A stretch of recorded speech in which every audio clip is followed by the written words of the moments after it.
Time now for our business update with Stephen Carroll. Hi, Stephen. Hi, Jeannie. You're starting with a gloomy outlook for the global economy from the World Bank. That's right. The bank says that economic growth will only improve slightly in the coming year. That's after 2019 was the weakest since the financial crisis. 2020, the bank says, will be better for emerging economies than developed ones. It's expecting growth for the United States and the Eurozone to be slower than last year. But the picture is brighter for countries like India, where growth is expected to rise to 5.8% in the coming year. I've been discussing this report with one of its authors, Francisca Onsorga from the World Bank.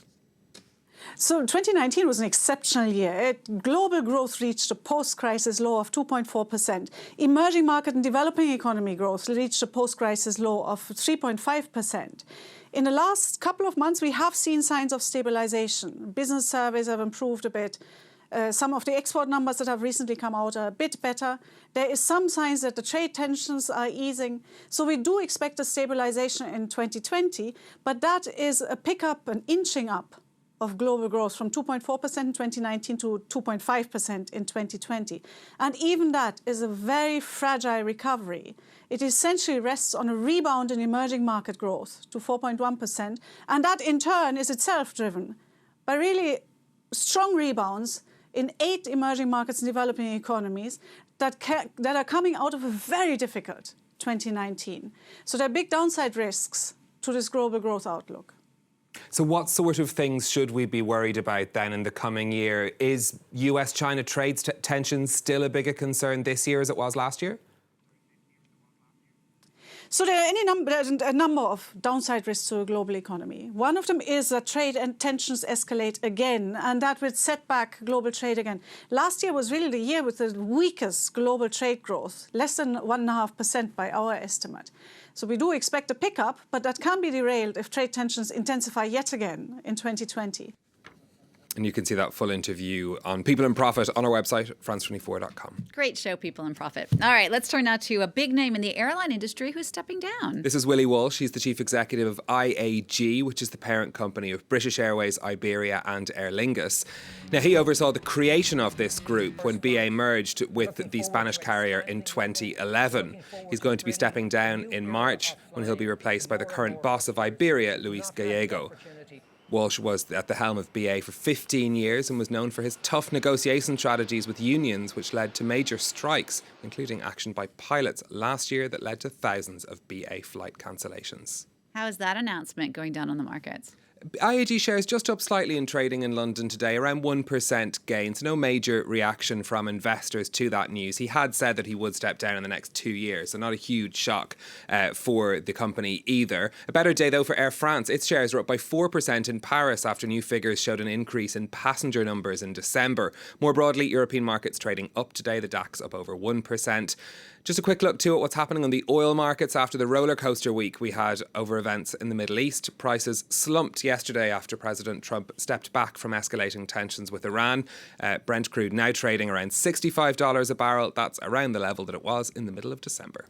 Next, now, Uber has changed the rules for its drivers in California. That's in an effort to try and escape the effect of a new law targeting gig economy workers. So the changes will include things that drivers now will be able to find out the destination of rides before accepting to pick a passenger up, while those who take Uber rides will no longer see a fixed price for their journey, but instead a price range. That's the idea being to give the drivers more compensation for longer rides.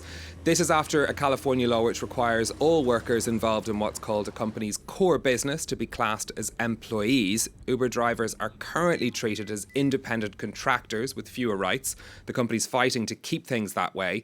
It's estimated that if they had to class those drivers as employees, it would cost them around $500 million. Cars are also a big topic at the Consumer Electronics Show that's on now in Las Vegas. Now, car makers everywhere are pouring money into new technology to try to keep up with the tech companies that are investing in the automotive industry. This, as a sector as a whole, is facing slowing sales and the impact of trade disputes on its business. Some designs, though, are pushing things into a whole different dimension, as Shirley Sitbon reports. What do the movie Avatar and Mercedes have in common? This car, designed by the same engineers who made the vehicles used in the films. They were able to integrate some of the colors, some of the curvature, the natural organic qualities, a lot of the design philosophy. So it's almost like it's like a piece of philosophy made tangible, which is, I think it's really cool. This model's batteries would be made of recyclable material.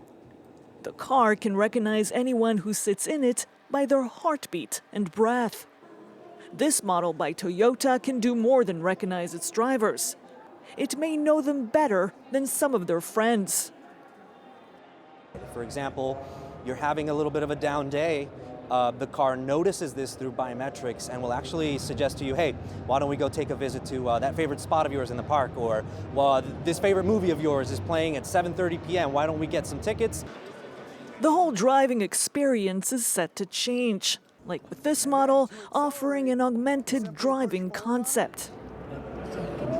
And I am accelerating. I'm going up to 60 miles an hour, that's pretty good. You can see this going 65. I'm going to slow down a little bit. And I'm going to come to a stop. While it may be a long time before much of this technology is seen on the roads, it's a sign of how car makers are putting more money into innovation in an effort to drive sales.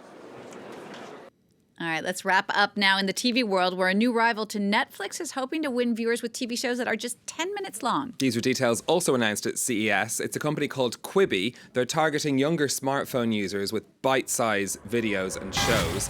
Major Hollywood studios have already pledged $1 billion in funding for the project. It's going to go live later this year. Stars including Steven Spielberg and Jennifer Lopez have signed up for its shows. Quibi will be joining a crowded field, though, after Disney and Apple launched their streaming services in 2019.